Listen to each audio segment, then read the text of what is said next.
አረቄ አገሩ የጠንቋይ ሀገር ነው። የመተተኛ የጀግናውና የቆንጆቹን ሀገር ይህን ስም ለመስጠት ለምን አስወደደ? ስንት ጀግና ያፈራ በሃይማኖቱ የማይደራደር በክብሩ ወደ ኋላ የማይል ለሀገሩ ሟች ታሪክ የሰራ እንደነ ጴጥሮስ ያሉት። ሰላሌን በእጅጉ ያስቆጣው የነቢይ ሄኖክ ንግግር ከሰሞኑን ብዙ ሰዎች በሶሻል ሚዲያ ሐሳባቸውን እንዲሁም አስተያየቶቻቸውን ሲገልጹ ቆይተዋል።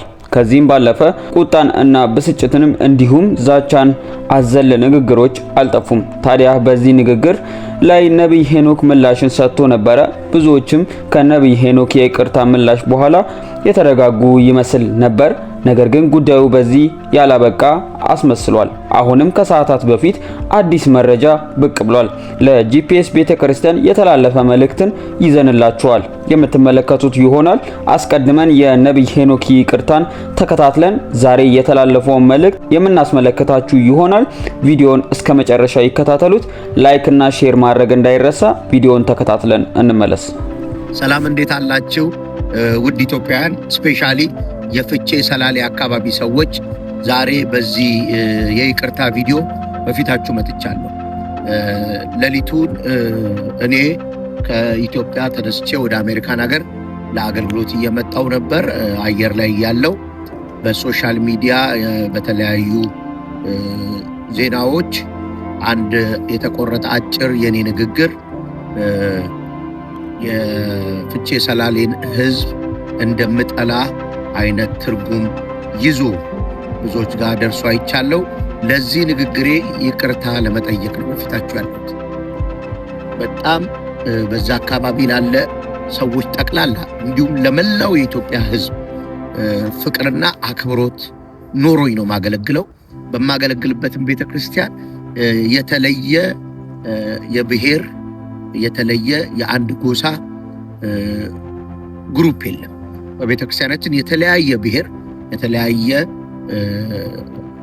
ጎሳ እግዚአብሔርን አብሮ የሚያመልክበት ስፍራ ነው።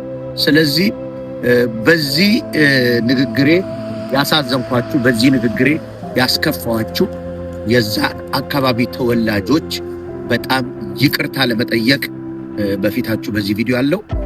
ሌሊት ላይ እኔ እየተጓዝኩኝ ወደዚህ ሀገር እየመጣሁ ያለ በቤተክርስቲያናችን በተቋም ደረጃ በደብዳቤ ይቅርታ ጠይቀን ነበር።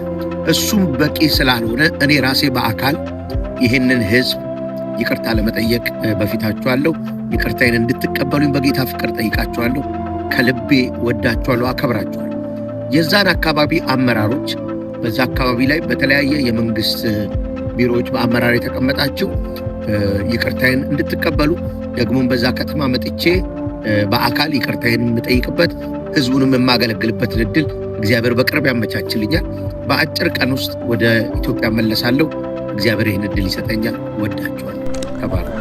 ቪዲዮውን እንደተከታተላችሁት ነው። ለጂፒኤስ የቴሌቪዥን ጣቢያ ማስጠንቀቂያ ተሰጥቷል።